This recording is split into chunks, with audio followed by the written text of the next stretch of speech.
नमस्कार सर्वांना. श्री स्वामी समर्थ. तर दिवसाची सुरुवात सकाळी 6ला चिमण्यांच्या गोड अशा चिवचिवाटने झाली आणि विचार केला, आपण जो काही आता 21 दिवसांचा स्टडी चॅलेंज घेणार आहोत, त्याला सुरुवात करूया आणि त्याप्रमाणे मी दिवसाचं नियोजन करायला सुरुवात केली. खरं तर हे जे चॅलेंज आहे 21 दिवसाचं, ते घेण्यासाठी मी खूप उत्साही होते. कारण मागे पण मी 21 दिवसांचं चॅलेंज घेतलं होतं आणि चॅलेंज घेतल्यानंतर अभ्यास खूप प्रामाणिकपणे होतं, हे मला जाणवलं. आणि मी आताही पुन्हा 21 दिवसांचं चॅलेंज घेण्याचा विचार केला. आणि त्यासाठी मी सर्वात आधी दिवसाचं नियोजन केलं. सर्वात आधी घरातली सर्व कामं आवरून घेतली आणि त्यानंतर सर्व व्यवस्थित केल्यानंतर मग मी माझ्या 21 दिवसांचं चॅलेंज जे करणार आहे मी त्याच्यासाठी सुरुवात केली. तर यामध्ये मी सरांनी जो मी ऑनलाईन क्लास घेतलेला आहे ना, त्यामध्ये मॅथचे जे सर आहेत त्यांनी सांगितलं आहे की तुम्ही मॅथच्या फर्स्ट पेजवरती पाढे, वर्गमूळ, घनमूळ असं सर्व लिहून काढा म्हणून. तर मी सर्वात आधी तेच करत होते. आणि सरांनी सांगितल्याप्रमाणे मी 1 ते 100 पर्यंतच्या जे काही मूळ संख्या आहेत त्या सर्व लिहून काढल्या. त्यानंतरून सरांनी जे काही बेसिक सांगितलं होतं तेही मी सर्व लिहून काढलं. अशा प्रकारे माझा दिवस चालू होता आणि मी खूप उत्साही होते माझ्या 21 दिवसांच्या चॅलेंजसाठी. कारण मला आता परत प्रामाणिकपणे पुन्हा अभ्यास करायचा होता. सर्व व्यवस्थित करायचं होतं. त्यामुळे म्हटलं चला आता आपण व्यवस्थित अभ्यास करायला सुरुवात करूया.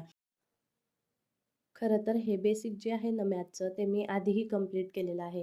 म्हणजे मी जेव्हा 21 दिवसांचं चॅलेंज घेतलं होतं ना, त्यामध्ये मी म्हटली होती बघा, की मी यामध्ये मॅथचं जे काही बेसिक आहे ते मी कंप्लीट करणार आहे. तर त्यामध्ये मी हे सर्व कंप्लीट केलं होतं. पण मग मी असं लिहून वगैरे नव्हतं ठेवलं काही. मी बुक्समधूनच केलं होतं. मग आता सरांनी सांगितलं, मग त्याप्रमाणे म्हटलं चला आपण एक वेळेस आपल्या नोटबुकवरती ते लिहून घेऊया आणि अशा प्रकारे मग मी ते लिहायला सुरुवात केली. मूळ संख्या वगैरे लिहून झाल्यानंतर मग मी 1 ते 30 पर्यंतचे जे काही वर्गमूळ आहेत ते सर्व लिहून काढले.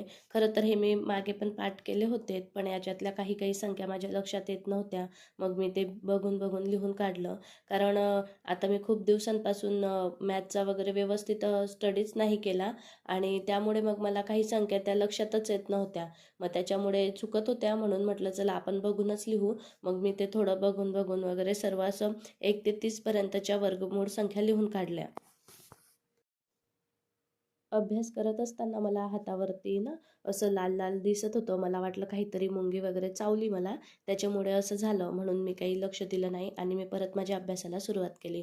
वर्गमूळ वगैरे वर्ग लिहिल्यानंतर मग मी घनमूळ वगैरे लिहायला सुरुवात केली. अशा प्रकारे माझा अभ्यास चालूच होता आणि मी लक्षच दिलं नाही की ही जी ॲलर्जी आहे ती खूप मोठी होत आहे आणि मला दोघं हातांवरती असं पूर्ण लाल लाल झालं होतं आणि असं काहीतरी चावल्यासारखं होत होतं. त्याच्याकडे एवढं लक्ष दिलं नाही आणि परत माझ्या अभ्यासाला सुरुवात केली. असं करता करता 2-3 तास झाले आणि ते माझ्या पूर्ण अंगावरती झालं. म्हणजे माझ्या जवळजवळ पूर्ण शरीरावर असेच लाल लाल चट्टे वगैरे झाले आणि मला खूप खाज येत होती आणि मला त्याच्यामध्ये ताप पण आला. मग मी एक मेडिसिन मागवली, ती घेतली आणि त्याने मला थोडं बरं वाटलं. अशा प्रकारे मॅथच्या सरांनी जे काही नोटबुकमध्ये बेसिक लिहायला सांगितलं होतं, जसं वर्ग, घन, त्याच्यानंतरून पाढे, ते सर्व मी लिहून घेतलं आणि त्यानंतर थोडं घर वगैरे आवरून मग परत अभ्यासाला बसले. तर रात्री परत मला थोडं असं ताप वगैरे आल्यासारखं झालं आणि मी बघते तर मला परत ती ॲलर्जी झाली होती. त्यातच माझे 1-2 दिवस निघून गेले. मग सर्दी, ताप आणि खोकला सुरू झाला. वाटलं 2 दिवस आराम करते, मग सर्व व्यवस्थित होऊन जाईल. पण तसं झालंच नाही.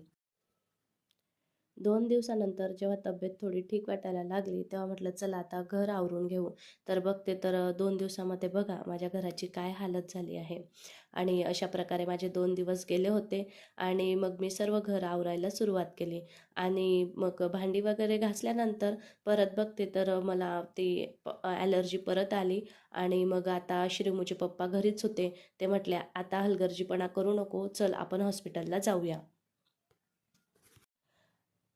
आणि मी हॉस्पिटलमध्ये जाण्यासाठी खरंच खूप घाबरते.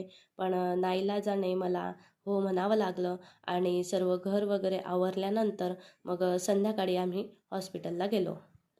आणि संध्याकाळपर्यंत ती ॲलर्जी परत पूर्ण हातावरती झाली होती. आणि फायनली आम्ही हॉस्पिटलला जाण्यासाठी निघालो. तर बिल्डिंगच्या खाली आली तर बघते सर्व दूर खूप चिखल झाला होता. आमच्याकडे जवळ-जवळ 8 ते 10 दिवसांपासून कंटिन्यू पाऊस येत आहे आणि कुठंच जाता येत नाही आहे. पण आता हॉस्पिटलला जाणं गरजेचं होतं म्हणून मी फायनली घरातून निघाले. हॉस्पिटलमध्येही खूप गर्दी होती. जवळ-जवळ अर्धा तास वाट पाहिल्यानंतर आमचा नंबर आला. डॉक्टरांनी तपासलं, औषधं दिली आणि काळजी घ्यायला सांगितलं. औषधं घेतली, परत येताना जेवणाचं पार्सल घेतलं आणि घरी निघालो. पावसामुळे लाईट गेली होती. घरी येऊन बघितलं तर पूर्ण अंधार.